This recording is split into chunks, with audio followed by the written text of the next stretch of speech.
Bom, gente, a gente está aqui para mais um episódio do Liminar, do Laboratório de Migração, Nação e Região de Fronteira, e teremos hoje o prazer, né, de conversar aqui com a queridíssima Michele Redondo, que vai, né, compartilhar um pouco de sua experiência de vida, né, de migração e de estudo nesta área. E aí, Michele, a gente gostaria justamente de começar perguntando para você um pouco, né, sobre suas origens sociais e um pouco sobre quando apareceu os seus desejos de imigração para fora do país. Tá joia. Bom, em primeiro lugar, eu queria agradecer a oportunidade também de estar dividindo essa história, né? Que eu acho que é sempre interessante a gente poder contar um pouco da nossa experiência para também escutar a gente Uhum. mesmo, e quem sabe isso também pode ser útil para outras pessoas. Então, muito obrigada. Foi muito bacana o convite de vocês e fico agradecida. E aí, em relação, então, à minha origem social, né? Eu posso dizer de maneira bem, assim, curta, né? Que eu sou de uma classe média branca, evidentemente.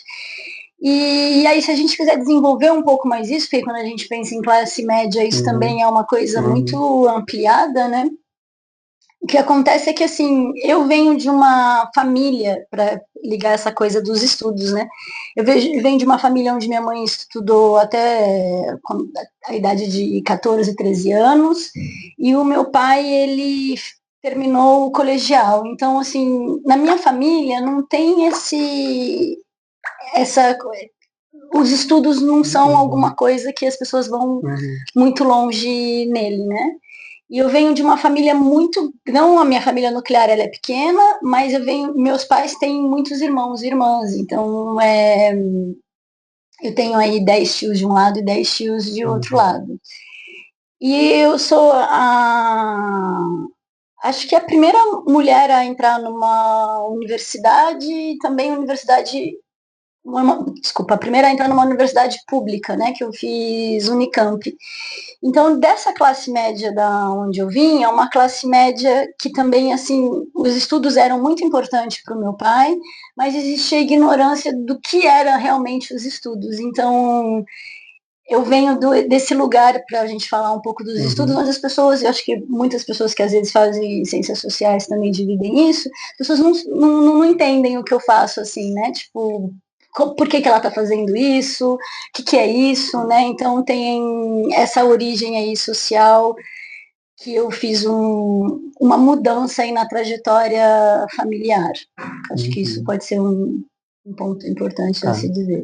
Mas fiz E, colégio por causa da importância que meu pai dava aos estudos, eu fiz colégio particular, uhum. né? E depois entrei na universidade pública aí nesse ciclo que a gente conhece do Brasil. E essa questão do desejo de viajar ou de morar fora vem desde cedo nessa tua trajetória ou aparece posteriormente? Então, dessa família, né, um lado dela é de origem espanhola. Sim. Então, eu cresci com um avô que falava ainda espanhol, né, imigrante que não aprendeu português, e a minha avó que se comunicava com ele nessa língua. Então, eu era muito apegada à minha avó, e minha avó faleceu muito cedo. Então, eu tinha alguma coisa assim de querer aprender o espanhol e querer um dia conhecer a Espanha, mas não era tipo assim, quem sabe um dia eu não vou. Não era uma. Uhum. Porque como eu faço entrevistas com as meninas também que vão viajar, às vezes eu vejo essa diferença, assim, né? Existem algumas pessoas que elas querem muito Sim. ir viajar, tal. Não era. Tinha uma semente, mas não era um projeto. O que aconteceu, e muito menos para a França, né? Que foi para onde eu Uhum. acabei indo. O que aconteceu foram circunstâncias mesmo que se organizaram para que Uhum. para que eu fosse para a França. Não sei se você quer que eu desenvolva esse pedaço da história, quer? Mais pra Tudo frente. bem. Então, o que aconteceu foi que, assim, eu estava e tinha terminado a universidade, tinha tido uma experiência de trabalho em empresa, porque eu sempre pensei assim, sempre quis estudar o mundo do trabalho e pensei, como que eu vou fazer para estudar esse universo, conhecer, enfim. E aí fui procurar trabalhar em empresa, e foi nessa época que eu fui trabalhar na antiga Brastemp, conhecer, Uhum. contar minha idade, assim. E aí, depois disso, eu fui morar, tinha acabado o meu contrato, eu fui morar em São Paulo, e eu, inclusive, estava tentando procurar dar aula, aquelas coisas de início de carreira que todo mundo conhece, que às vezes não muda muito também depois. E aí, eu morava com amigos, e uma das minhas amigas iam participar do programa Au Pair. E eu lembro que eu tinha entrado no mestrado na Unifesp, e aí, conversando com a orientadora, ela falou assim, olha, para pedir uma bolsa só daqui a um ano, né? E aí, esperar a resposta e tal, e eu me encontrei num momento assim, e agora? O que eu vou fazer, né? Para não entrar em detalhes, que eu estava vivendo uma questão no meu trabalho, que era já um outro numa produtora, com uma pessoa assim, muito difícil mesmo, enfim, vários detalhes que estavam me angustiando, no sentido do que eu vou fazer, mesmo dando aula também, né, não era um lugar muito que valorizava professor, enfim, não que exista um exatamente assim, mas, enfim, era uma circunstância complicada. E eu morava com essa pessoa que estava indo para a França e que estava me falando, vamos. E eu sempre me neguei aí. Eu dizia para ela assim, imagina, você é louca de ir para um lugar onde você não fala a língua? Porque eu não falava francês, né? Eu falei, eu não vou ficar na casa de uma família sem falar a língua deles. Essa circunstância não existe para mim, não vou me colocar, né? Já cabeça de social, essa pessoa na relação de poder e tudo mais. Até que um dia que eu volto dessa conversa com a professora na Unifesp, inclusive, eu tô no quarto e tô pensando o que vai ser, né? Tipo, sabe aquele momento, assim, aquelas coisas mágicas que acontecem na vida que a gente vai construindo a nossa narrativa, o telefone toca e essa minha amiga vai atender, conversa tal em outra língua e aí vem pro meu quarto e fala, bom, você falou que você não ia pra França porque você não sabia falar francês, mas aqui acabou de me ligar uma família e ela quer alguém que fale português, porque eles vão adotar um menino moçambicano e eles querem uma babá que fale português, e agora? E aí, na minha associação, aí eu falei, bom, é o sinal que eu estava esperando, é o sinal. Vamos. E aí foi assim que aconteceu o meu processo, na verdade. Foram circunstâncias, né, que hoje a gente pode dizer, inclusive, socioeconômicas, né, que se organizaram aí de uma maneira que, quando tive a oportunidade, eu falei, bom, então é aí que eu vou entrar, e aí passa esse um ano, e aí eu aprendo francês, aí eu vou ler os textos de maneira melhor das pessoas que eu já estudava, né, os originais na França, então eu falei, não tenho o que perder e vai me tirar desse lugar agora que está um pouco complicado para mim. Tudo bem, gente? Meu nome é Júlia, eu sou estudante de Ciências Sociais na Universidade Federal de São Paulo e sou integrante do Grupo Liminar e vou estar ajudando aqui também a conduzir essa pesquisa. Michele, para a nossa próxima pergunta, a gente queria saber há quantos anos já você mora fora do Brasil, se você sempre morou na França desde que você foi para o exterior, ou se você já morou em outros países também, e o que significa para você essa experiência migratória? Obrigada. Olha, quando vocês me propuseram fazer essa entrevista, eu pensei assim, eles vão me perguntar quanto tempo eu moro fora. E essa é uma pergunta que eu não me respondo. No sentido assim, eu nunca paro para realmente ver quantos anos faz que eu tô fora. Claro que eu acabei parando por vocês, e assim, isso eu viro até uma anedota entre amigos, assim, porque às vezes outras pessoas respondem no meu lugar, alguém pergunta, a gente tá junto, assim, a pessoa fala, ela tá aqui há tanto tempo, tá, que são 17 anos, na verdade, vocês me obrigaram a fixar essa data, porque eu tenho uma relação, né, particular, evidentemente, com o tempo, e também eu acho que essa experiência migratória, ela muda um pouco a nossa percepção do tempo de maneira geral, né? Porque quando você vai para um outro lugar, você vai se adaptando àquele lugar. Então são novas coisas e o tempo ele passa de outra maneira, né? Porque até para resolver um problema em outra língua é diferente. Então eu acho que tem o meu aspecto aí muito pessoal, mas também tem essa coisa que eu acho que pode acontecer com muitas pessoas que migram. Então eu nunca nem me respondo essa pergunta e acabei respondendo que são 17 anos. Nesses 17 anos, eu passei um ano no Brasil, porque eu fiz minha cotutela na França e aqui, então eu tinha que passar um ano aqui para fazer as disciplinas do doutorado. Inclusive, eu achei que nesse momento que eu eu ia voltar para ficar, né? Evidentemente não foi o que aconteceu. E também teve um momento onde eu fui morar em Portugal, que era o momento que eu precisava escrever a tese, né? Que era um momento decisivo.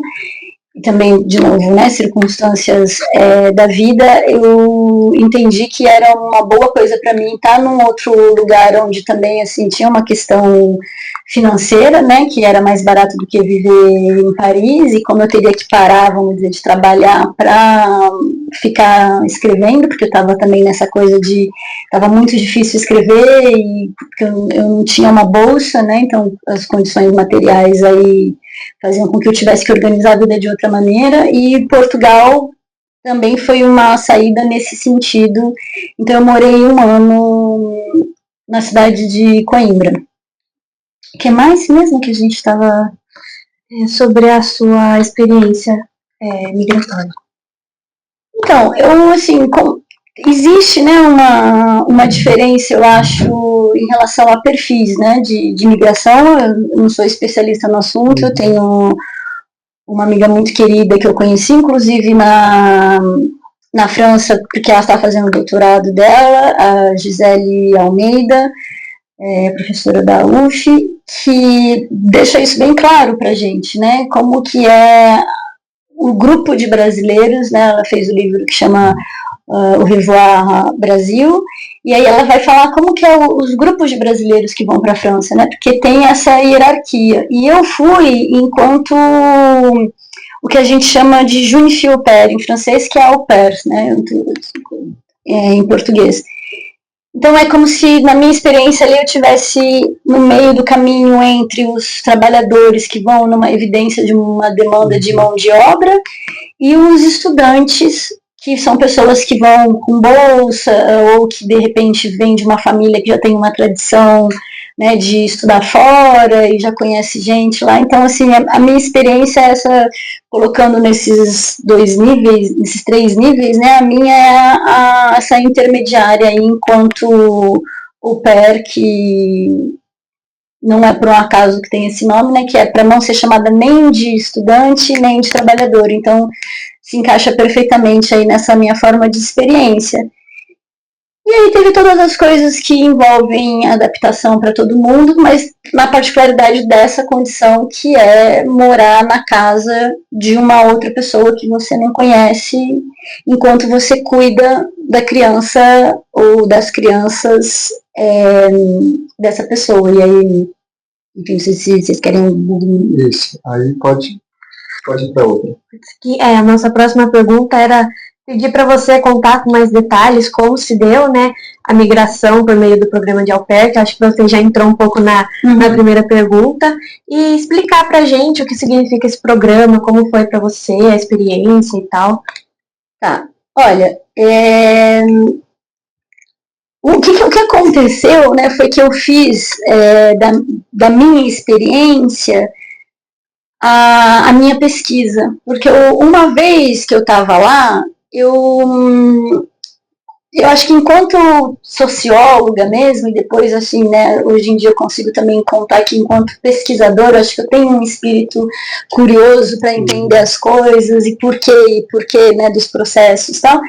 Em determinado momento, assim, a minha própria experiência começou a me tocar de uma maneira a questionar como que as outras pessoas estão vivendo isso, sabe? Como que é isso, assim, porque eu vi uma certa diferença entre o que eu tinha encontrado nas redes, né, na internet, era uma época que não era tão desenvolvida assim, e ao mesmo tempo pensava, será que sou eu? Será que é minha só? Será que é essa família que faz desse jeito? Será que tem outras? Tal? É claro que a gente também já tinha um certo conhecimento pelas redes de meninas que contavam, né? Mas eu queria fazer uma coisa mais sistemática nesse sentido, assim, né? Porque, inclusive, assim, quando eu fui para a França, eu fui aí para ir nessa família onde eu ia falar português, mas eu nunca cheguei nessa família.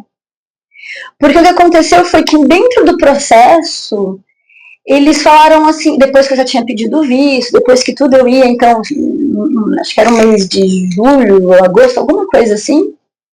Lembro que era verão lá, eu já tinha inclusive comprado a passagem. E aí eles falaram assim pra mim, olha, infelizmente não vai ter como a gente receber você nesse período, porque vai vir já alguém pra nossa casa. Então, assim, venha quando começar o ano letivo, porque na Europa começa em setembro, né? Então eles tinham esse período de férias, onde eu ia chegar pra me adaptar, e eles disseram não. Só que aí tinha essa questão também do financiamento, né? Porque eu tinha comprado uma passagem que não tinha como ser reembolsada. O que eu ia fazer, né? Aí veio aquela situação. E aí, pensando em soluções, eu tinha uma amiga que estava na Europa, né, na Alemanha, e tinha uma outra que essa que me levou, vamos dizer assim, para a França, que já estava lá. E aí, nesse momento, assim, a decisão foi, vai de qualquer jeito e espera chegar o momento onde a família possa te receber. E essa minha amiga que estava na Alemanha, ela falou para mim, vem, porque foi por isso, inclusive, né, que eu tomei a decisão, você pode ficar aqui em casa, tipo, mais ou menos um mês, tá? Então, eu cheguei em Paris, né, meu avião era para Paris, eu lembro que eu passei uma tarde com essa minha amiga que estava lá, que me levou para um lugar onde eu podia pegar um ônibus para ir para Berlim encontrar essa minha outra amiga, assim, sem falar alemão, evidentemente, sem falar inglês também, sem falar francês, tudo. E aí essa minha amiga que me recebeu, ela também é da área da sociologia, estava lá para aprender o alemão, né, para estudar e tal, a Annelisa, eu tive uma grande sorte nesse sentido, porque a Ana estava numa comunidade de latinos, né, completamente integrada nessa comunidade. Então, todo o tempo que eu passei lá, eu passei falando espanhol. E isso foi ótimo. Tipo, a minha experiência em Berlim foi uma experiência latina, completamente, assim. Então, foi muito bacana nesse sentido e, assim, aliviante também, né? Porque eu tinha esse receio, tipo, o que eu vou fazer, tipo, sozinha, sem falar a língua e depois, tá. Então, eu tive bastante sorte. E passou o tempo que eu podia ficar lá, eu voltei para Paris e que não era Paris, era os arredores de Paris, né? Voltei para fui ficar na casa dessa minha amiga que estava como au pair. Então, o que aconteceu? Isso é muito bacana. Essa família dessa minha amiga, que a gente chama de família, né, que recebe a au pair, a gente chama de família, como se fosse uma boa tradução, a gente chama de família anfitriã. Mas eu gosto de falar ao pé da letra que é uma família de acolho, para dar esse imaginário também, assim, da ideia de acolhida, não que o anfitrião não dê, mas o acolho fala mais diretamente. Então, essa minha amiga estava nessa família que aceitou receber essa amiga dela na casa deles. Então, você pode imaginar que tipo de família bacana eles eram. Só que, assim, para contar, né, a questão do au pair, que às vezes acontece uma idealização, era a terceira família dela. Ela já tinha passado aí uns bons apuros e, assim, eu estava sabendo de todos esses apuros e acompanhando. Inclusive, também, para contar a historinha, eu lembro que um dia ela me ligou e falou assim, eu quero saber se você vem mesmo ou não, porque se você não vier eu vou embora. Porque tava pesado para ela, então era quase assim, quando eu escutei aquilo, eu falei, tem alguém lá me esperando, mas para alguma coisa que não é muito boa, porque ela não quer mais ficar lá, o que fazer, sabe? E eu lembro que foi um momento onde eu tive que decidir novamente o que eu faria, assim. Então, e aí, nesse sentido, eu fui, né, a gente era muito próxima também, e aí essa família dela, nesse momento, me recebeu. E essa família, quando eu comecei a contar o que tinha acontecido com a minha família, e comecei a contar as condições de trabalho que eu teria, por exemplo, ela estava falando para mim que ela não ia pagar o transporte para mim, porque assim, era dividido, né, o valor do transporte por regiões. E ela não morava em Paris também, ela morava fora de Paris. E ela me disse que ela não pagaria um transporte para eu ir até Paris. E aí tinha a questão de, tipo assim, você não faz nada na cidadezinha que você tá, né? Então, todo mundo quer ir para Paris, vamos dizer. Então, eu teria que pagar esse transporte que era caro, e como o au pair não tem um salário, né? Eles chamam de mesada, o que a gente ganha, que é para realmente também não caracterizar um trabalho, enfim.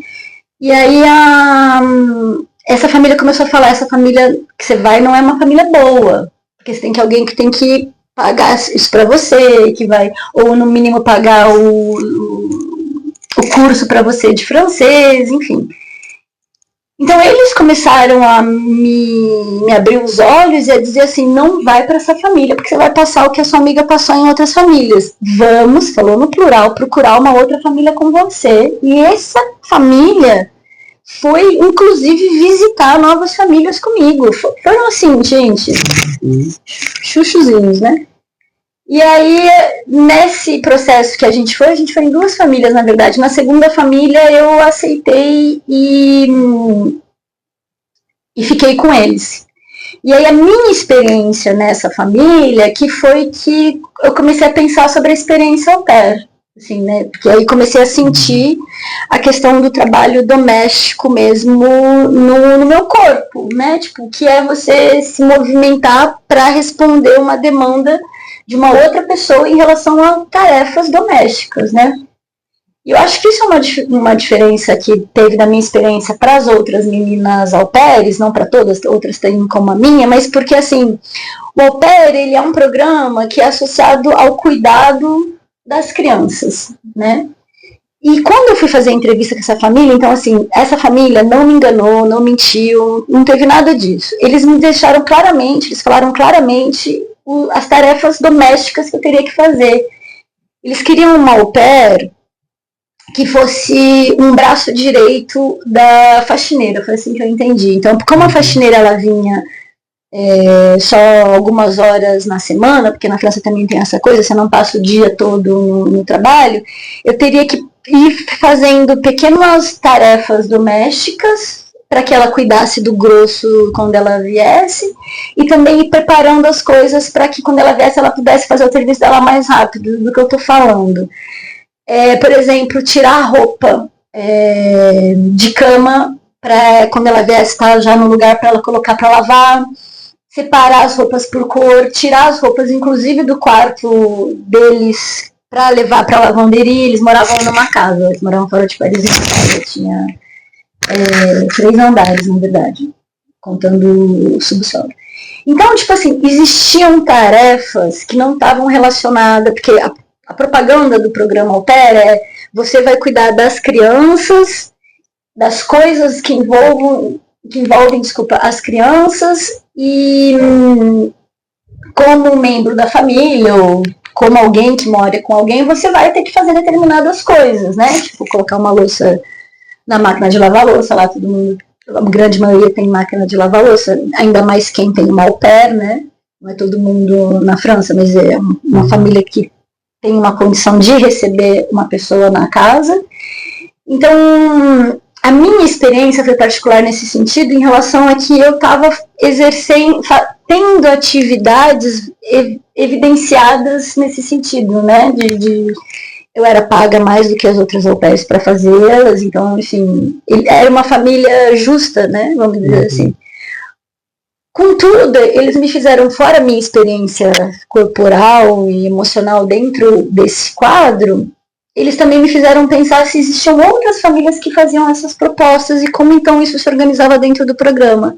E foi aí que eu comecei a falar: eu tenho que estudar isso, eu quero saber sobre isso, né? E aquela coisa, quando a gente começa uma pesquisa, né? Porque eu já sabia que minha amiga tinha sofrido, a gente lia algumas coisas na internet, então eu tinha uma coisa assim, do tipo, eu vou ajudar as meninas, porque é isso, de novo, eu estava numa família que foi honesta comigo, né?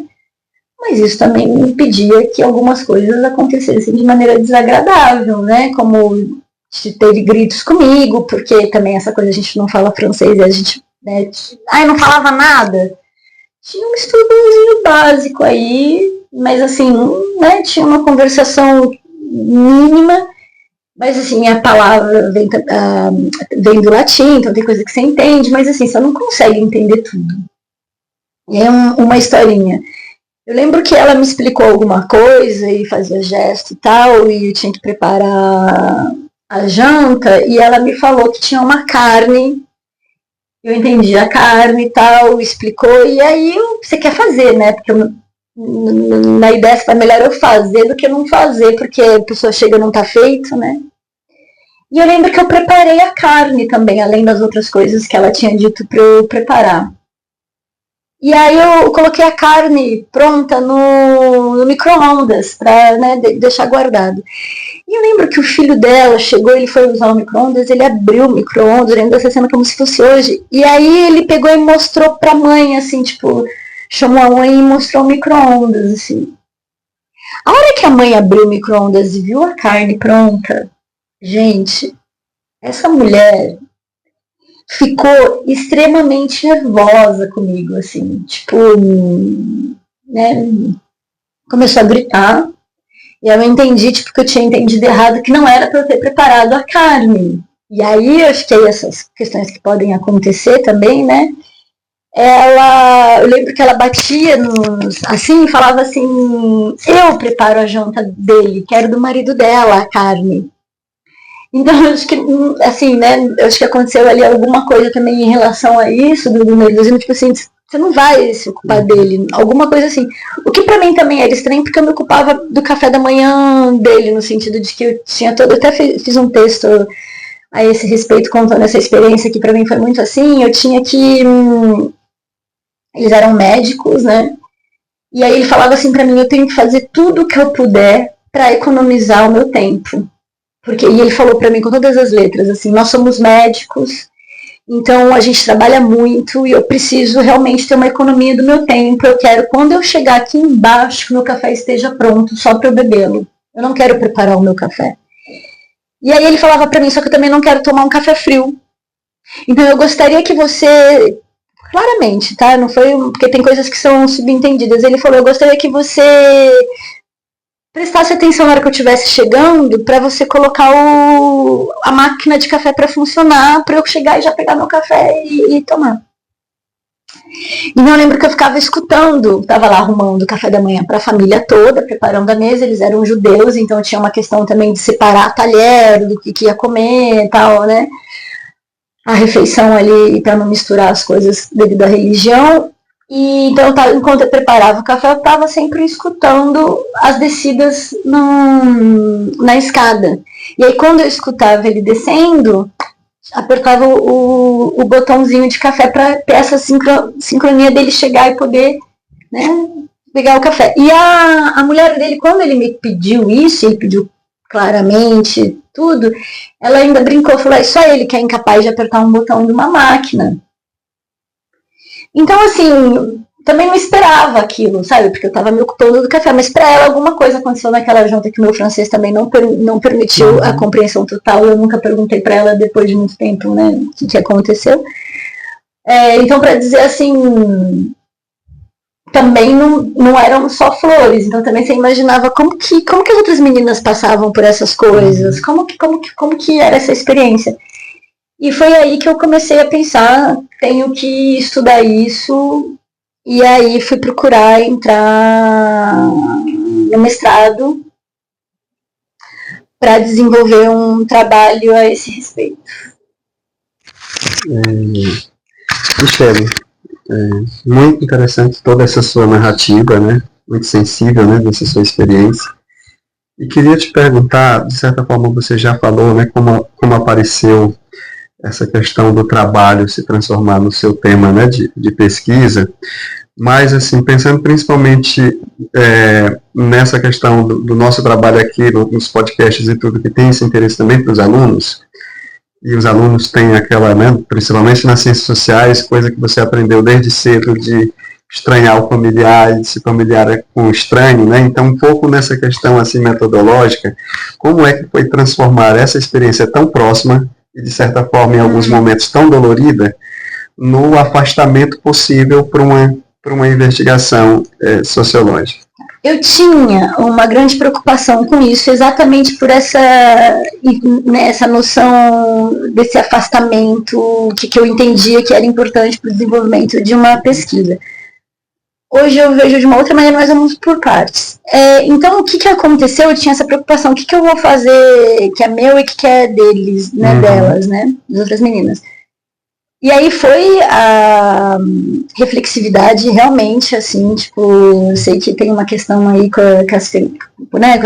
as feministas e uma crítica em relação ao Bourdieu, mas assim, eu fui formada dentro de uma escola que falava muito dele, então sempre tive essa preocupação, assim, eu vou ter que contar para mim a minha história, para eu saber o que é meu e o que eu não vou falar em relação ao outro, né? E então, e aí qual é os métodos que eu posso utilizar também para distinguir isso? Porque não é só, né, você escrever sobre isso, escrever o que é seu, o que é o do outro, que para mim foi muito importante nesse sentido, fazer uma autoanálise, que depois foi virar uma autossocianálise, que é uma coisa que eu desenvolvo depois no meu trabalho no doutorado. Nessa época não tinha pensado nisso ainda, mas tinha essa coisa de sempre voltar para mim um questionamento nessa preocupação de me separar do outro. E tinha também essa questão dos métodos que eu já falei, voltando agora, que é, tipo, vou fazer questionário para as perguntas que me tocam, que eu quero saber, e a resposta dela vai me contar que eu estou equivocada em relação àquilo que eu responderia, vamos dizer assim, né? Então, eu sou da qualitativa, mas a quantitativa foi muito importante para mim nesse sentido em um primeiro momento, também para distinguir quem eram essas meninas, porque aí eu fui entender, por exemplo, que eram muitas tinham feito letras e tinham feito francês na faculdade, então eu já tenho uma outra relação com a língua, eu já tinha entendido que tinha também essa coisa de querer muito ir para a França, porque isso também ajuda bastante, né, na experiência, o quanto você gostaria de estar ali, o quanto você sonhou para estar ali, enfim. Fui entendendo essas coisas. Então, assim, e de início eu procurava a ideia de neutralidade. Né? Eu até escrevi sobre isso depois, no mestrado, né, tentando assim, a busca por uma neutralidade. Hoje em dia, eu acho que é mais assim uma clareza da minha posição, de quem eu sou, e esclarecer isso para o leitor, para que o leitor ele possa entender de onde eu estou falando, e que eu também deixo o leitor fazer a própria interpretação dele, né? Eu não amarre as coisas, eu tenho bastante disso numa tentativa assim, olha, eu estou entregando aqui essa coisa que tem um contexto, eu vou contar o contexto, eu vou contar quem eu sou, eu vou contar como aconteceu, porque assim eu também deixo a liberdade de você fazer a interpretação disso. A gente paga caro por isso, porque aí as interpretações, né, mas assim, só para dizer que não tenho mais a busca da neutralidade, né? Acho que a ciência superou isso nesse sentido, mas então, da clareza, da onde falo eu, né? E coisas assim que me são caras, e aí a escrita é muito importante, para identificar depois o porquê que até isso, assim, por que eu quero fazer aquela pergunta para aquela pessoa? Por que aquela questão me interessa? Da onde veio esse interesse? A partir do momento que eu começo a me questionar sobre o meu interesse por aquilo, eu também vou entender se é mesmo uma questão sociológica, né? Se eu quero mesmo, ou se é uma questão muito pessoal e subjetiva. E aí a gente entra nessa questão do que é subjetivo, do que é sociológico, e tem toda uma mistura, mas assim, por uma questão metodológica e que a gente vem de uma construção cartesiana de pensamento, a gente acaba falando nesses termos, né? Eu sei que é tudo junto e misturado, mas tem alguma coisa que você pelo menos tem que identificar por uma questão de consciência e de postura, que eu entendo enquanto postura científica, que é muito seu. E que você quer, desse seu, entender um outro e ver o quanto isso se torna comum. Mas então, assim, para mim é muito importante, e não é só uma questão de lugar de fala. Tá? É uma questão mesmo de reflexão a respeito do seu interesse e de como a sua trajetória sociológica faz com que você se interesse por aquilo e não por uma outra questão. Porque se fosse outra pessoa no meu lugar, ela se interessaria por outras coisas, que ainda não é a minha história que faz com que aquilo me interesse. Então acho que foi assim que eu fui aprimorando isso, né? E aí tem coisa que você nem produz para o outro, você produz só para você. Tem muita coisa escrita aqui para mim mesmo nesse sentido da cientificidade do processo. Então, para continuar, em 2024 você publicou na revista Ciências do Trabalho do DIEESE o artigo Au Pair, trabalhadora do cuidado ou trabalhadora doméstica? E nesse artigo você termina questionando qual o interesse da distinção do trabalho doméstico e o trabalho de cuidado. Eu acho que você já falou um pouco sobre isso, né? Mas tendo em vista, né, o trabalho que você teve, que a família esclareceu para você, mesmo antes de você trabalhar, mas ainda tiveram problemas, situações. Qual que você acha que é a importância dessa distinção? Qual foi a importância dessa distinção para você? E qual é a importância dessa distinção para todas as pessoas que trabalham como au pair? Tá. Eu vou fazer aí um esclarecimento, né? Quando eu faço esse questionamento, a quem interessa isso, eu estou fazendo uma reflexão que está acontecendo aí há um tempo, que não sou a única a estar pensando sobre isso, porque existe agora muito a fala do trabalho do cuidado, né? As cuidadoras e tudo mais. Então, e as cuidadoras, elas trabalham, mesmo que seja a domicílio, no espaço doméstico. E se a gente pensar numa definição do que é o trabalho doméstico, elas seriam trabalhadoras domésticas. A gente não precisava chamar de cuidadora, a gente podia chamar de trabalhadora doméstica. Só que existe aí uma distinção que a gente não pode negar as razões, acho que esse que não é o caso, eu só quero, né, dizer que existe, que tem que ser levado em consideração. E quando eu faço essa pergunta, a quem interessa essa distinção, eu estou tentando chamar uma reflexão por que a gente precisa se distinguir disso. Eu não estou defendendo essa distinção, porque o que acontece? O que eu descobri quando eu fui estudar o au pair? Eu afirmei que uma das razões das au pairs aceitarem ser au pair é porque elas não eram empregadas domésticas.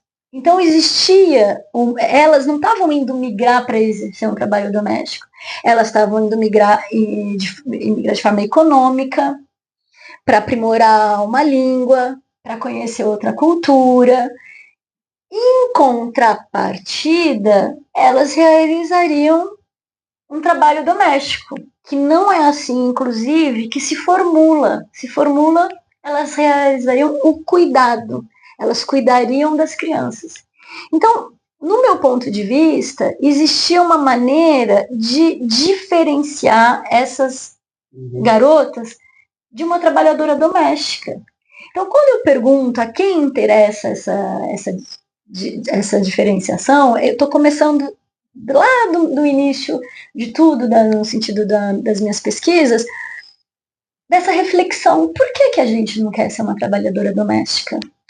Quais são as representações do trabalho doméstico que faz com que a gente vá criando outros nomes para isso, né? Então,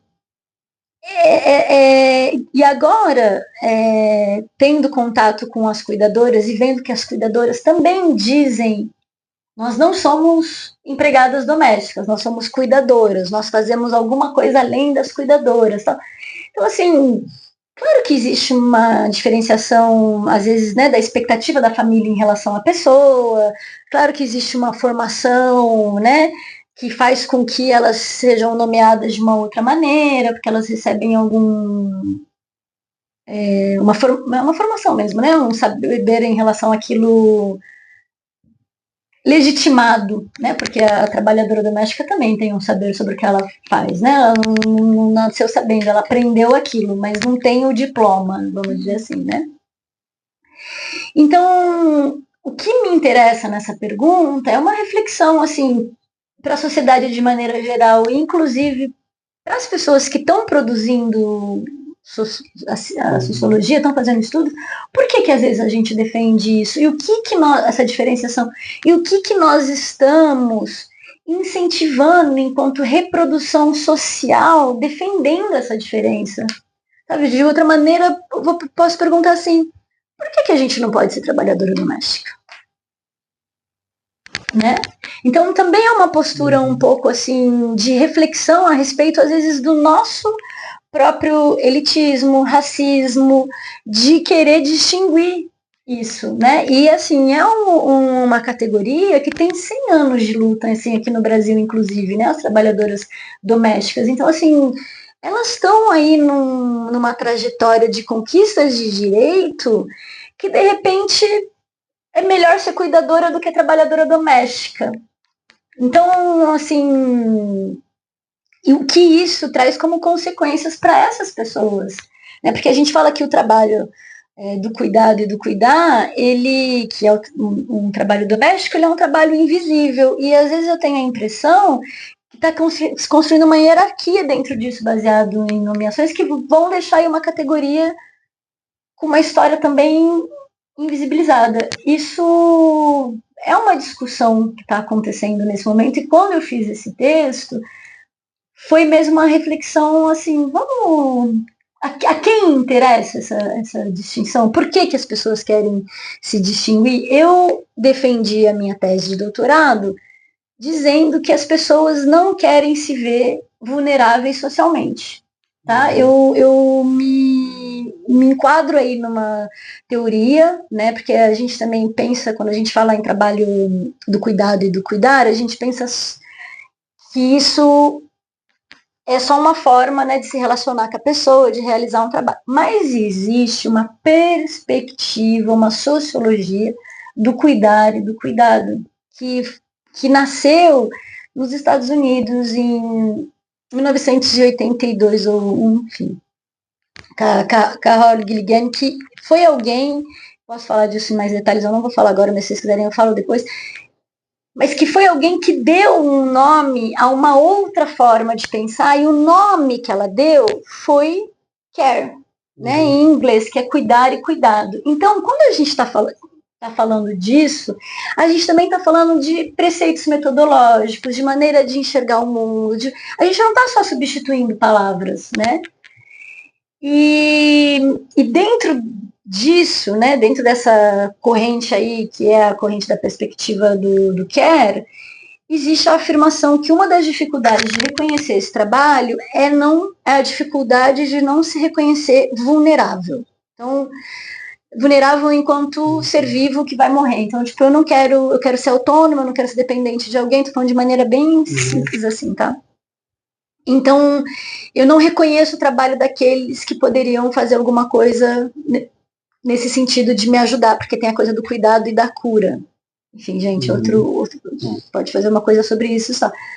E aí, como minha pesquisa sobre as au pairs, eu vou dizer assim, eu vou destacar que existe uma dificuldade também de se reconhecer vulnerável socialmente. Como você entende uma categoria X como um dos mais vulneráveis da sociedade, você não quer ser ela. Então, é por isso, você vai se dar um outro nome.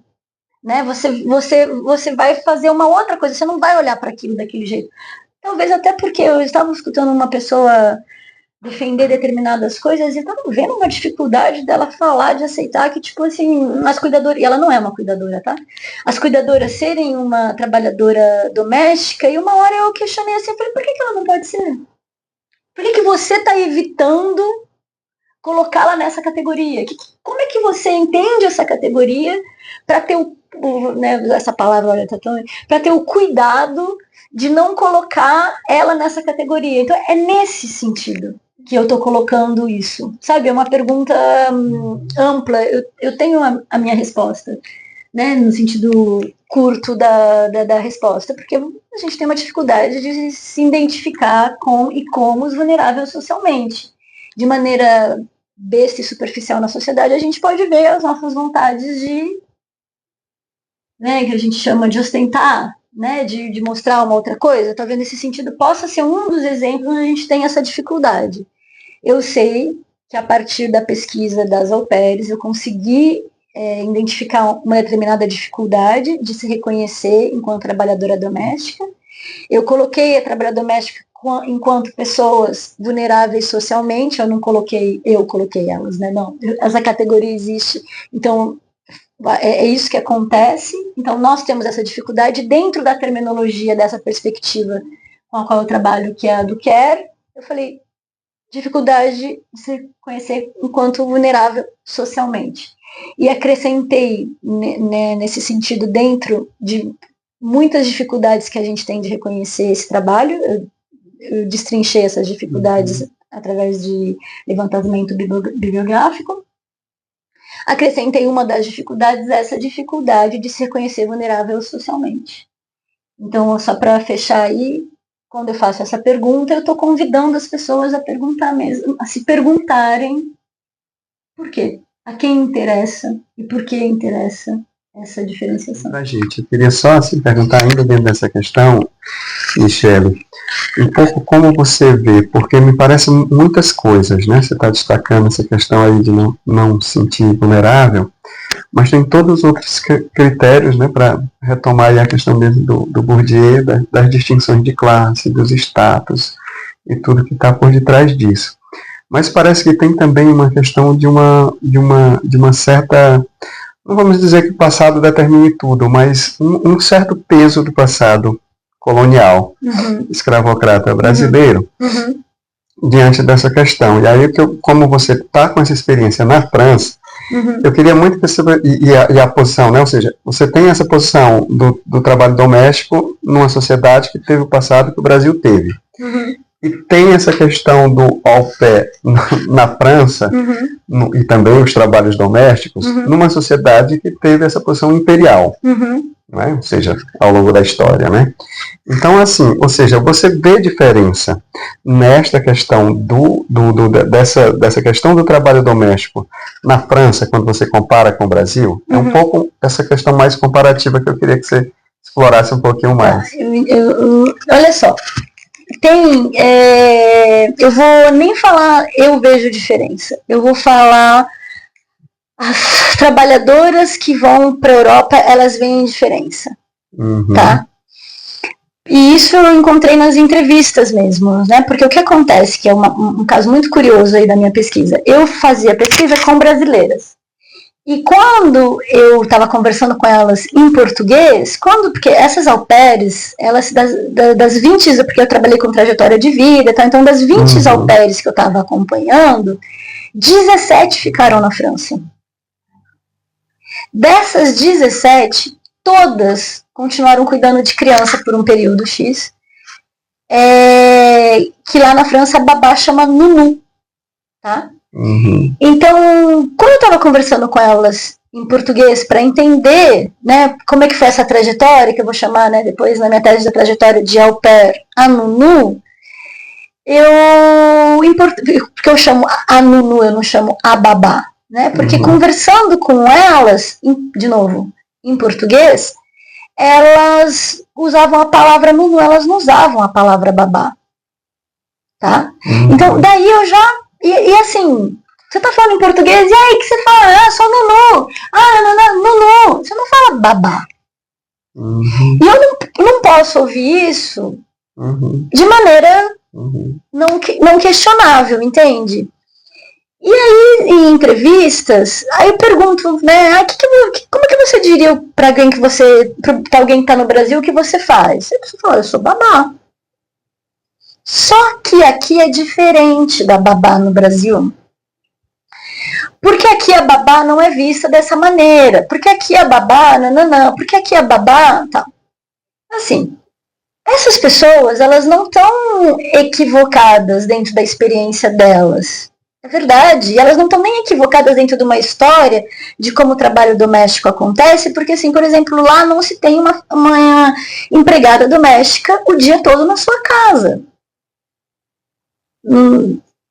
É imaginável. Aí alguém vai falar, não, eu conheço uma pessoa que tem, tá? Não é uma maioria. Tá? Não é uma constatação sociológica a respeito disso. Então, o que acontece? Existem já questões em relação a leis, ao valor do trabalho, tal, que faz com que as formas de trabalho, elas se modificaram, e não é como aqui no Brasil, que a gente tem alguém aí ao nosso serviço o tempo todo. Agora está mudando, enfim, mas não tem. Tá? Em proporção é muito diferente. Contudo, isso não significa que essas trabalhadoras lá elas têm o mesmo estatuto que os outros trabalhadores. No estatuto talvez seja uma palavra equivocada, mas assim, o mesmo que as pessoas não se incomodariam de exercer essa profissão. Não é isso, entende? Então, assim,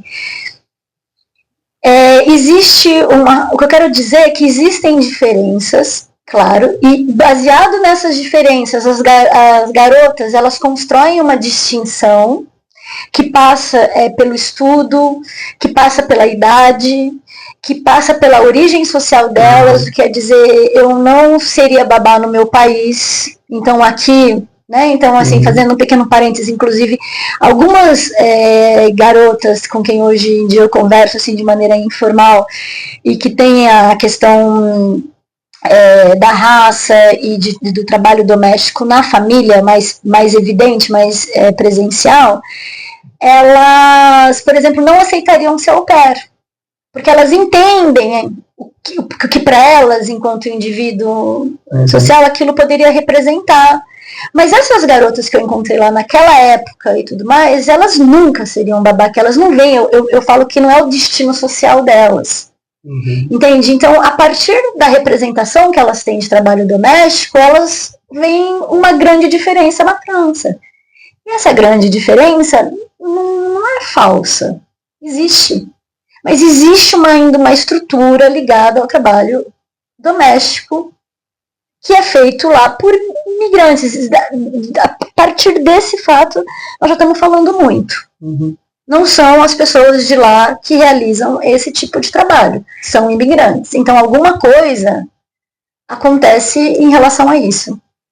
Entende? Então, é complexo. Mas dá pra... Não é assim, porque quando eu falo das au pairs, por exemplo, eu tenho até uma dificuldade, às vezes, de ser escutada da maneira que eu gostaria, porque a resposta que eu tenho rapidamente é as pessoas dizerem assim pra mim: não, mas as meninas sabem que elas vão trabalhar, elas sabem que elas vão cuidar da casa, elas sabem que não sei o quê, agora todo mundo sabe. Não, porque elas sabem. Gente, eu não tô dizendo que as pessoas não sabem. Nas entrevistas, eu não tenho nenhuma ingênua. Eu tô dizendo que elas, mesmo sabendo, elas não estão se vendo dessa maneira. E se numa conversa informal elas podem falar: eu não tenho problema com isso, eu vou pegar essa pessoa e vou estudá-la minuciosamente para entender a diferença que ela tem de uma maioria que tem problema com isso. Eu quero ver se na prática ela não tem. Ou se é só no discurso. Porque assim, na prática, até em discussão que a gente tem com as pessoas no espaço doméstico, mas eu não sou só empregada, viu? Claro que é um contexto outro, que eu estou misturando coisas, mas assim, é só para dar exemplos de como tem alguma coisa enraizada na gente a esse respeito do trabalho doméstico. Tá ótimo. Eu queria também te perguntar sobre essa questão, né? Ou seja, você tem esse tempo, né, na França, com mudanças, né? Tem acompanhado isso na sua experiência de quando estava trabalhando como au pair, depois acompanhando as entrevistas e tal.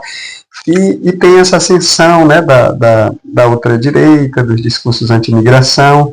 Se esses discursos, né, específicos na França, e nas práticas também, isso tem consequência na vida dessas mulheres au pair ou não. Se, por exemplo, nessa questão mesmo mais doméstica mesmo, né? Ou seja, ir para casa de uma pessoa de ultradireita, né? Ou seja, se essas coisas têm aparecido nas suas reflexões. E aí a gente, né, vê uma diferença do que é senso comum e do que é, de repente, fazer sociologia, né? Então, enquanto assim, socióloga, é claro que uma resposta espontânea é que sim, traz diferenças, né? Agora, eu posso criar hipótese com você a esse respeito, baseado no que eu vivo, na minha experiência, tal, mas eu não posso fazer afirmações nesse sentido, porque assim, eu não tenho uma pesquisa desenvolvida a esse respeito, para falar para você, como eu estou falando, das outras coisas as quais eu estudei, né?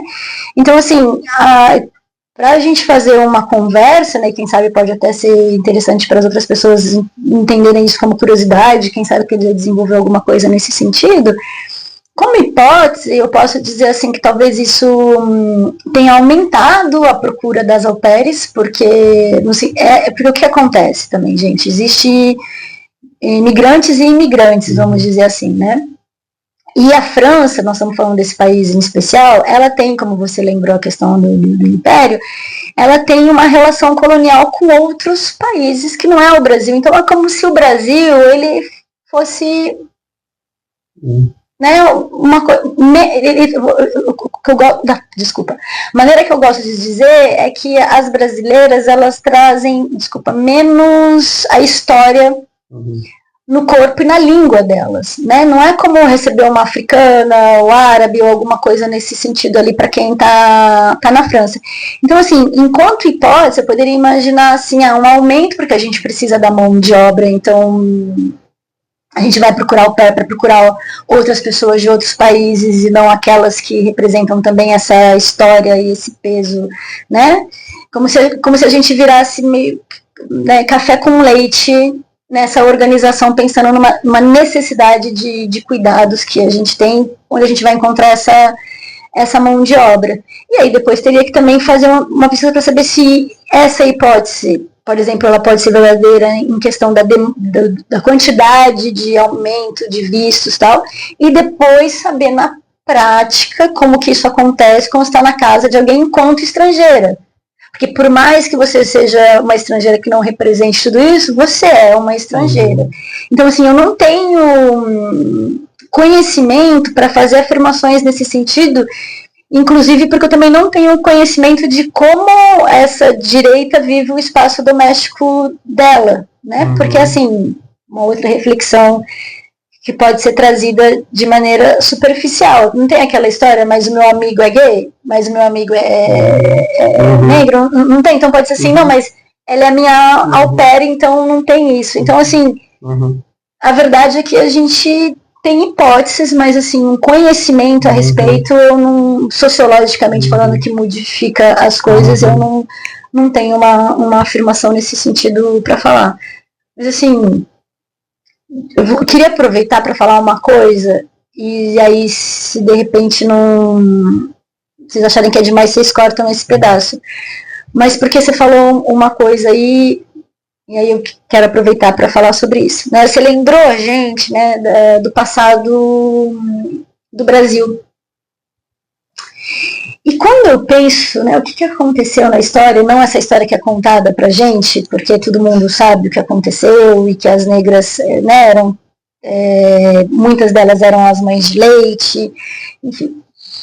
Lendo sobre isso, né, e teve uma antropóloga, a Rita Segato, que vai falar que onde estavam as babás no Brasil, que ela vai procurar as fotos das babás e ela encontra pouquíssima coisa, enfim.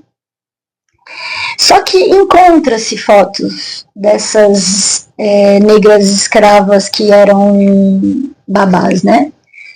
E aí eu tô pensando mesmo, e de novo, eu não sou historiadora, eu não fiz pesquisa nesse sentido e tudo mais. Eu sei o que aconteceu, porque isso está muito desenvolvido, depois, né, vamos pensar num marco aí da abolição, né? O que aconteceu, onde tinha trabalho para ser feito, né? Mas antes, quem é que tinha dinheiro para ter uma escrava? Sim, né? E assim, a sociedade, de maneira geral, ela precisa de gente para cuidar e para realizar cuidados. Então, os outros grupos que não tinham esse dinheiro para ter esse escravo, eles se organizavam como em relação ao cuidar e o cuidado? E o que aconteceu numa questão de reprodução do saber também, não estou dizendo que é só, que a gente foi reafirmando um lugar para um determinado grupo, para um determinado trabalho.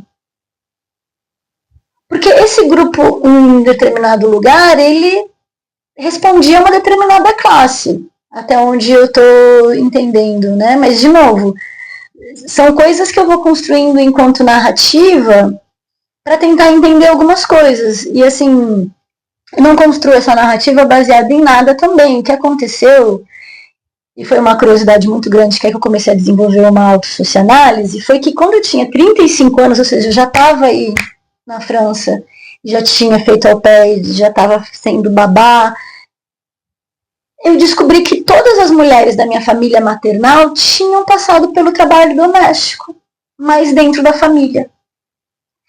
A minha família maternal, a minha avó e meu avô, eles eram o lado pobre, o mais pobre dessa família aí, que morava no sítio. Então eles não tinham dinheiro para criar todos os filhos. Então eles enviavam para as pessoas da cidade. E enviavam as meninas para as meninas cuidarem dos primos. Olha só a au pair aí. Né? E essas pessoas brancas, né, elas não brancas, às vezes alguma coisa que a gente nem sabe de onde veio, mas alguns suspeitam que também tem uma coisa indígena, mas enfim, isso é de maneira geral, enfim, elas nunca eram vistas como trabalhadora doméstica, porque elas estavam no âmbito da família. Então, assim, se a au pair tinha estudo, se a au pair, elas estavam no âmbito da família. E aí eu fui fazer entrevistas com elas, fui entender o que aconteceu. E aí uma coisa muito, né, chocante, assim, que aconteceu foi quando eu falo assim, por uma das minhas tias que foi com 9 anos para uma família e saiu com 19. E fala que fazia trabalho muito bem, que não sei o quê, inclusive até hoje ela é reconhecida por ser uma ótima dona de casa. Mas aí eu falo para ela assim, ô tia, mas por que você não foi trabalhar na casa de outra pessoa? Se você tinha o seu dinheiro, porque assim, ela comia a comida que eles comiam, ela vestia a roupa que eles vestiam, porque eu perguntei pra ela como que era, assim, eles te davam uma roupa pra você? Eu falei, não, tudo que não servia mais pra eles. Então, assim, né, em algum momento eu falei, por que você não foi trabalhar em outro lugar? E ela me responde assim, eles eram muito metidos, tal, e eles falavam que eu era muito bonita pra ser empregada doméstica.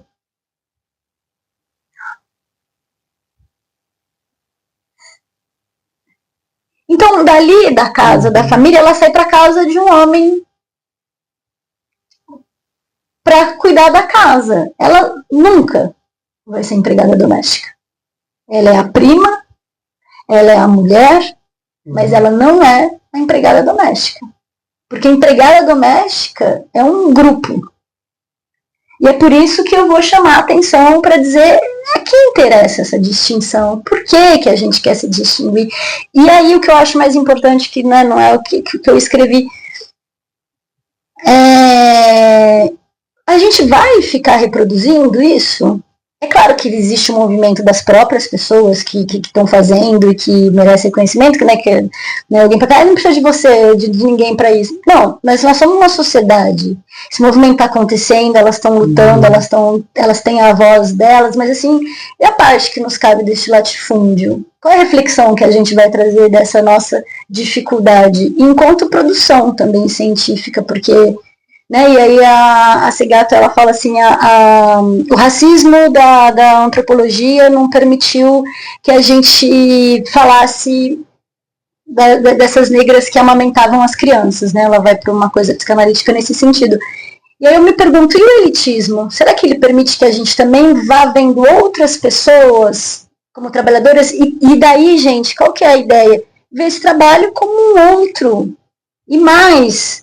de extrema importância, porque sem ele nada vai, né? Que é aí que eu me encaixo numa perspectiva do Care, que tenta colocar o trabalho do cuidado e do cuidar enquanto no centro da organização social. Então eu preciso, como você falou isso, eu precisava falar alto desse raciocínio aí que também ainda não é uma coisa consistente enquanto ciência, mas eu acho que vale a pena ser questionado. Perfeitamente. Eu só fiquei aqui também pensando numa questão, usando a ideia da reflexividade, que é o seguinte, aqui no nosso roteiro aparece muito a palavra migrante, né? E aí eu tenho essa pergunta, ou seja, as au pairs se sentem migrante ou essa classificação não passa? Ou seja, na sua experiência, quando você estava lá, você se sentia migrante? Elas se definem como migrantes ou não? Ou são termos como estudante, estrangeira, ou seja, quais são as altas formas de classificação que aparecem mais? Sim, muito interessante. Eu não sistematizei isso, não posso dizer tantos porcentos, tal, mas eu arriscaria dizer que é estudante, de novo. E também depende do período, né? Porque chega uma hora que você não é mais estudante, né? E aí você é brasileira. Né? Tipo, você não fala, eu sou... Mas eu não sei, assim, se tem alguém que vá se apresentar e diga, eu sou imigrante. Se vocês observam isso, pessoas que falam, eu sou imigrante, eu... Sim. Né? Sim, depende aí das... Entendi da classe e tudo mais. Eu não sistematizei isso, não. Na volta eu até perguntar pro meu grupo próximo como que... Mas também isso, quando você coloca a pergunta, a pessoa responde também a evidência. Teria que fazer um acompanhamento mesmo para ver. Mas assim, aí o que eu posso afirmar é que enquanto au pair, você é au pair. Você é estudante, você não fala sou imigrante na França. Né? Enquanto au pair, eu posso afirmar que o que aconteceu era assim, eu sou au pair, eu sou au pair, eu sou au pair. É porque a gente tem feito essa reflexão, né? Ou seja, de como essa categoria aqui, né, conceitual de imigração, ela, ou seja, é também uma forma de classificação social e que passa por questões de classe, de tudo mais, né? Ou seja, às vezes as pessoas se identificam como migrante só a pessoa que está trabalhando, né?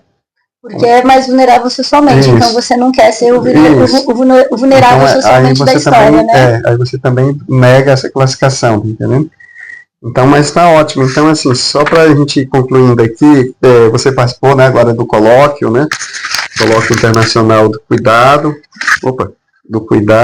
Direito e Desigualdade, que aconteceu, né, nessa semana em São Paulo.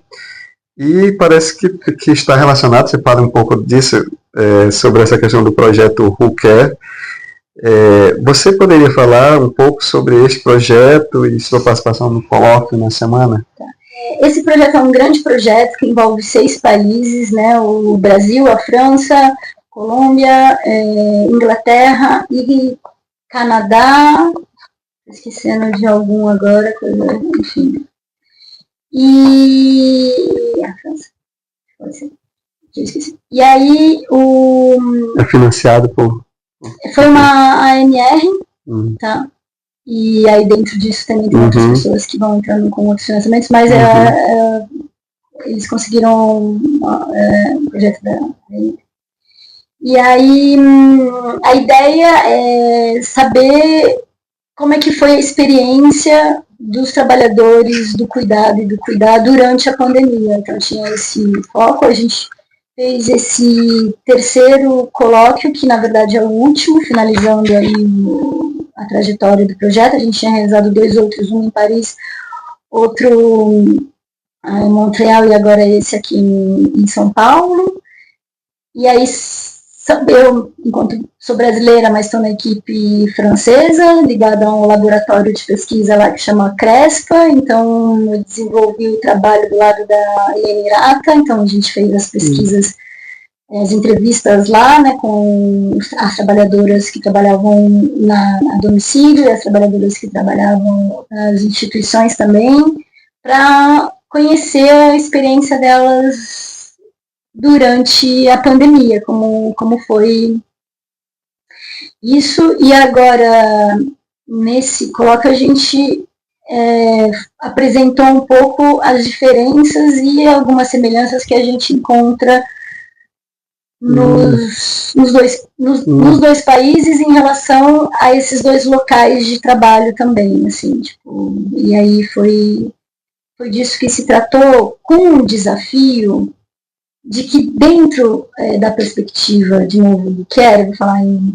inglês a palavrinha para a gente distinguir, tá repetindo, cuidado no sentido que não tenha ligado a essa perspectiva teórica.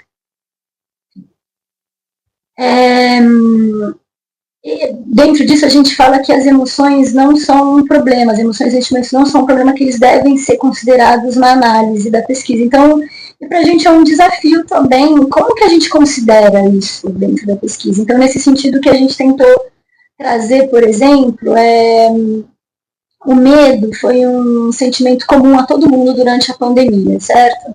Mas esse sentimento comum, ele passa por diferenciações, porque, por exemplo, essas trabalhadoras, elas eram obrigadas a continuar trabalhando. Então, elas não podiam gerenciar o medo delas da mesma maneira que as pessoas estavam gerenciando, que é ficar em casa. Elas tinham que enfrentar, né, mas aqui vocês não tiveram tanto essa coisa de não sair de casa, mas enfim. E elas cuidam de pessoas vulneráveis, que são as pessoas idosas, que são as pessoas de risco, mais vulneráveis nesse momento, de risco. Então, como que assim, esse sentimento que é comum a todo mundo, ele vai se transformando de acordo com as suas condições de vivenciar, nesse sentido também de políticas públicas. Porque, por exemplo, na França, elas tinham o direito de não ir trabalhar e continuar recebendo para aquelas que trabalhavam em instituições, né? Enquanto aqui no Brasil, se você não fosse trabalhar, você perdia o emprego, o seu salário e tal. Então a gente vai falar aí que tem uma diferença, se todo mundo estava com medo de morrer ou de transmitir, tem uma diferença desse medo da morte, porque você não pode se deixar, né, você tem que continuar indo trabalhar. E também tem a diferença de como você pode, devido às políticas públicas e o respaldo que você tem, escolher vivenciar isso de outra maneira. Então, assim, nesse momento, o que a gente tentou mostrar também foi isso, assim, tentar trabalhar essa coisa que não é quantitativa, né? A gente não conta o medo, não mesura o medo. Mas enquanto emoção, a gente pode entender que as emoções também não são, sociologicamente, elas vão se organizando de acordo com a estrutura nas quais elas se encontram. Então, a gente teve esse... Então, também na época de pandemia, né, você lançou o Prosas Feministas, que foi um fruto das reflexões do período pandêmico, né? A gente queria saber um pouco mais sobre como foi o processo de construção desse projeto e como foi a publicação desse livro. Então, o Prosas é aquela situação que acho que todo mundo estava tentando, né, continuar com ligação com as outras pessoas mesmo à distância. Então eu tenho essa amiga Ana Elisa, que eu falei no começo que eu fui para Berlim encontrá-la, né? A Ana estava aqui no Brasil e a gente começou a conversar sobre tudo que a gente estava pensando a respeito da pandemia, enfim. E aí a gente falou, vamos viver isso discutindo isso com outras pessoas. E aí a gente começou a fazer os prosas feministas. Então a gente também foi uma maneira assim, de discutir textos que nos interessavam, e as discussões que a gente fazia a respeito do feminismo e do quer e tudo mais. E a gente foi tomando... E ela tinha um grupo de estudos de estudantes dela, e aí a gente começou a unir para fazer leitura juntos. Tinha a oportunidade de eu estar na França, então eu tinha contato com a Júlia Farquet, que também ela estudava aqui, que tem produção, a Helene Irata, e a gente mesmo que tinha interesse em algum texto, a gente começou a discutir esse texto e chamar pessoas para discutirem esse texto com a gente, assim, foi muito interessante, né? Primeiro porque a gente estava fazendo uma reflexão sobre o momento e, ao mesmo tempo, aprendendo coisas teóricas a respeito daquilo, né? E depois que acabou, porque a gente terminou, a gente falou, por que não organizar isso num livro? E aí a gente teve aí o Marxismo 21, que falou, olha, a gente pode colocar online, então tá online o livro. E para mim foi muito importante, também porque é isso, né, as questões das relações à distância e das trocas, né, porque a gente trabalha com essa coisa de saber, vamos dizer assim, como produzir, como continuar fazendo as coisas mesmo à distância, aquelas pessoas que se interessam pelas mesmas coisas. Então, para mim foi muito importante nesse sentido, e também porque nesse livro eu escrevo sobre a perspectiva do quer, e vou contar a história de como ela surgiu, né? Porque a gente está falando bastante de cuidado e cuidar, tá? E a gente não está entendendo como é que isso virou uma perspectiva aí para a gente utilizar no campo, por exemplo, e que ela... Então, e tinha tudo a ver com a pandemia, porque foi a hora que todo mundo percebeu que cuidar era uma questão central, né? Mas que agora tem sido ouvido um pouco isso. E aí foi assim que aconteceu, e que assim, eu gosto muito desse trabalho que a gente fez, porque envolveu pessoas de geração diferente, muito jovens, meio pessoal mais velho, de correntes completamente diferentes. Tinha pessoas que, né, tinham a ideia de que o Quer, por exemplo, era uma perspectiva essencialista, e aí teve discussão a respeito disso. Então, assim, a gente aprendeu muito, eu acho, assim, umas com as outras, e foi legal materializar isso depois em alguma outra coisa, que nem esse livro, que a gente pode ir lá e fazer o download, no sentido de que aquilo que a gente viveu, porque estava todo mundo, cada um na sua casa, trancado, não era uma situação que a gente conhecia. Todo na mudança. E nesse período eu realizei trabalho como babá mesmo. E aí eu tinha essa coisa também de a babá podia sair de casa, né, para ir para o trabalho. Então eu fui vendo a rua, quem estava na rua, quem eram as pessoas que estavam na rua naquele momento, né? Então isso também, e aí chegar em casa e ter contato sozinha em casa, então chegar em casa também, poder ter contato com pessoas, discutir, enfim, foi de vários ângulos, assim, muito importante, eu acho, para mim, acho que para as minhas colegas que também a gente chamou a Ana, tinha uma parceria já, e aí ela também veio com a gente, a Luciana, então, assim, foi muito bacana. Tá bom, agora a gente queria entender um pouquinho mais sobre quais os projetos de pesquisa que estão rolando agora, no momento que você está fazendo, e o que você pretende, assim, ter uma ideia para realizar nos próximos anos? Olha, eu estou acabando aqui o meu pós-doutorado, e aí, assim, agora acho que pós-doutorado onde? Lá em Paris, no Crespa. E aí agora, tipo, acho que a coisa mais óbvia que eu posso fazer em relação a ter condições materiais de vida é realizar um próximo pós-doutorado, né? Até que a gente vá se encaminhando aí para alguma outra coisa. E o que eu gostaria, e depois desse colóquio que eu participei agora, isso ficou mais evidente, porque eu sempre quis isso, mas a gente vai deixando de lado também por questões de resoluções, coisas a resolver na vida. Eu gostaria de divulgar mais, assim, o que é essa perspectiva do Quer, sabe, a história, da onde isso surgiu, porque, assim, eu fui orientanda de uma das 3 pioneiras do Quer na França, que é a Patrícia Paperman, né? Então, tipo, e assim, eu lembro quando eu conheci a perspectiva do Quer, que eu estava num colóquio que a Carol Guilherme, que é a pessoa que primeiro desenvolveu essa ideia lá nos Estados Unidos, estava presente. E assim, eu só estava ouvindo falar sobre aquilo, tal, fui no colóquio na Sorbonne, e aí de repente desce assim, o telão com a tradução do discurso dela. E na hora que eu comecei a ler aquilo, assim, eu falei, é isso.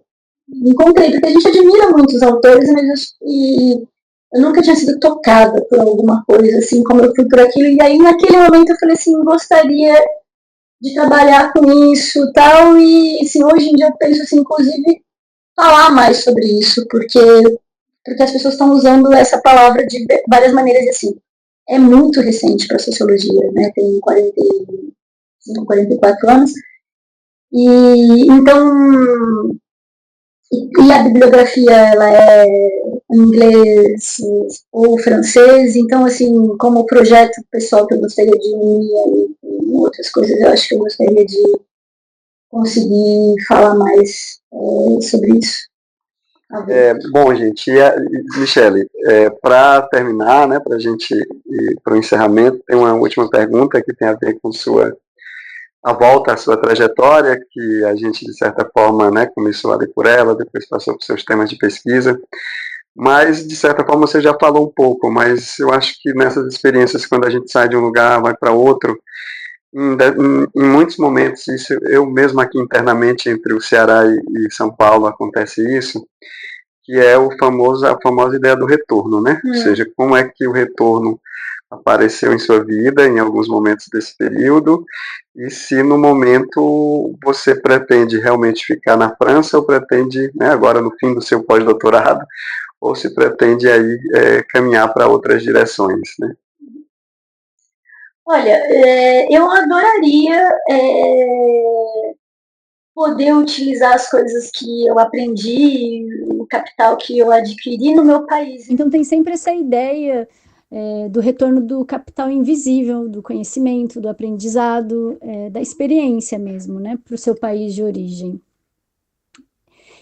Porque o momento que eu estive na França foi o momento também onde aconteceu a entrada da perspectiva do care, né, da perspectiva do cuidado e do cuidar no país, né? Minha orientadora é uma das precursoras dessa perspectiva, com outras duas pessoas, né? Os debates estavam acontecendo ali, enquanto eu também estava ali, então é como se fosse acompanhando e fui adquirindo tudo isso, e é uma perspectiva que me corresponde bastante, né? Então, eu tenho bastante interesse em divulgá-la no Brasil, né? Em entender o Brasil a partir dela também, as circunstâncias a partir dela. Então, fica sempre a intenção de, em algum momento, conseguir utilizar toda essa experiência, desenvolver pesquisas no território brasileiro, né? Eu sempre estou com projetos ligados ao Brasil, porque eu não tenho interesse nenhum de queimar essa ponte, né? E acho que também é uma forma, né, em alguma medida, de poder contribuir, enfim. Mas, respondendo diretamente sua pergunta, sim, eu gostaria de voltar. Não gostaria também de deixar a França completamente, né? Acho que aí eu inverteria um pouco, ficaria indo para lá, porque é isso, uma vez estrangeiro, a gente é sempre estrangeiro, então eu ficaria bem nos dois lugares, mas estou aí num processo de tentar me voltar mais para o Brasil. Vamos ver o que vai acontecer aí nos próximos anos.